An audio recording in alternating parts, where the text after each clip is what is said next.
Salut à toutes et à tous, c'est Antoine, bienvenue dans cette nouvelle vidéo. Aujourd'hui, je vais te donner mes 6 meilleurs conseils pour améliorer ta puissance de frappe. Dans cette première partie, je vais te donner le processus théorique pour améliorer sa puissance de frappe. Premier conseil, ta course d'élan. Lorsque tu vas t'élancer pour frapper dans la balle, si tu n'as pas assez d'élan, tu n'auras pas assez de puissance de frappe. Et si tu prends trop d'élan, soit tu auras trop de force, soit tu vas dévisser et donc pas assez de maîtrise, ou sinon tu vas écraser. Et ça arrive souvent quand tu prends beaucoup d'élan et que tu veux taper extrêmement fort dans le ballon, tu écrases souvent ta frappe. Donc il faut que tu jauges entre les deux. Une course d'élan pas trop courte et une course d'élan pas trop longue. Cela dépend de chacun et à toi de trouver la course d'élan qui te convient le plus et à travers laquelle tu es le plus performant et que tu as une super bonne puissance de frappe. Deuxième conseil, c'est l'équilibre et la coordination. La coordination, ça va être avant la frappe. Pendant que tu t'élances, voilà, tu fais des petits pas et dès que tu arrives sur le ballon, lorsque tu tires pied droit, c'est ton bras gauche qui va venir t'équilibrer et lorsque je tire pied gauche, c'est mon bras droit qui va venir m'équilibrer. Ça, normalement, pour beaucoup de joueurs, c'est ancré au niveau de la motricité, mais il y a encore des joueurs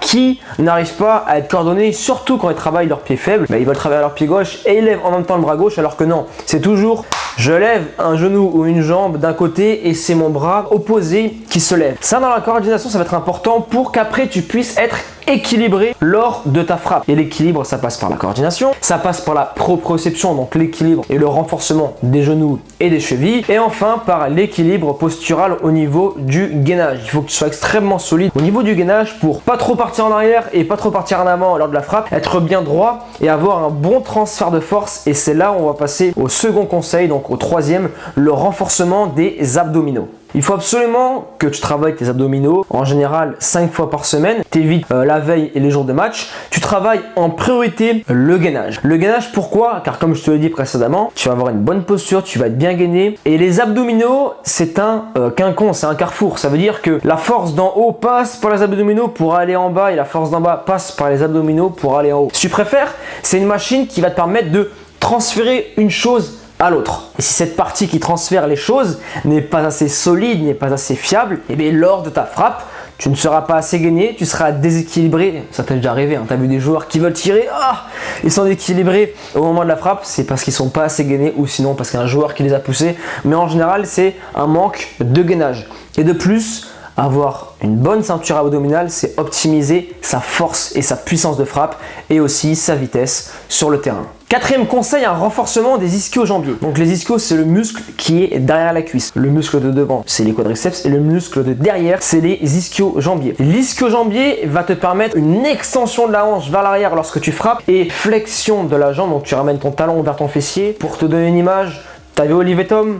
Quand il se penche en avant et quand il lève son pied en arrière, tu vois la hanche qui est en extension et le talon se ramène vers la fesse derrière pour plier la jambe et ensuite extension pour frapper. Donc il faut absolument que tu travailles tes ischio-jambiers pour optimiser cette vitesse d'exécution et aussi renforcer tes ischio-jambiers car ce sont les acteurs principaux et des muscles principaux dans ta puissance de frappe et dans la réalisation d'une bonne frappe. Les ischio-jambiers, tu peux les travailler avec le leg curl. Voilà, c'est un exercice extrêmement simple. Tu peux les travailler avec des séries longues ou sinon, si tu as un retard, donc une jambe plus musclée que l'autre, je te recommande de travailler en unilatéral. Donc, dans ce quatrième point, on a vu la flexion de la hanche, donc le talon va vers le fessier lors de la frappe, lorsque tu armes. Et lorsque tu frappes, il y a une extension de la jambe. Et là, on arrive au cinquième point, c'est le renforcement des quadriceps. Celui-ci, les quadriceps, permet une extension de la jambe, donc la fin du mouvement de la frappe. Celui-ci, tu vas le travailler avec du leg extension, ou sinon tu peux avoir du squat, de la presse. Ce cinquième point aussi va être très intéressant car certes, c'est la fin du mouvement et l'extension de la jambe, mais cela va te permettre aussi d'être très solide lorsque tu poseras ton pied d'appui et ça rejoint le point numéro 2 avec l'équilibre et aussi de bonnes cuisses. Ça demande beaucoup d'hygiène de vie car plus tu es musclé, plus tu te blesseras et aussi cela te permettra de renforcer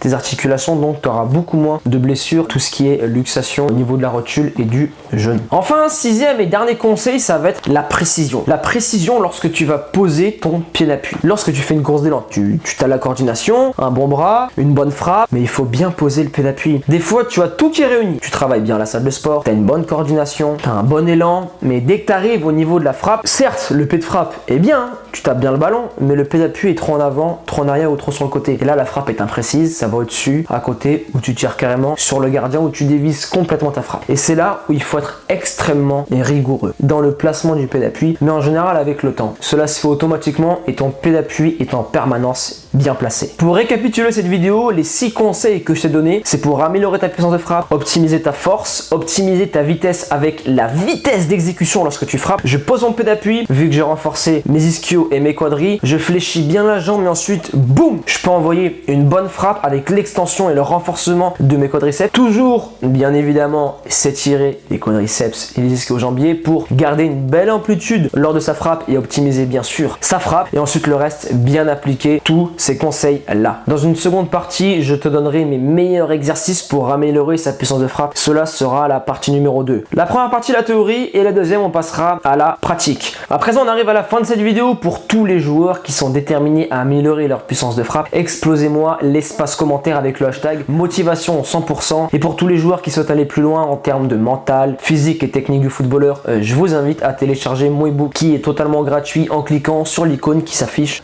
juste ici. À présent, je vous laisse là. Persévérance et motivation et on avance ensemble.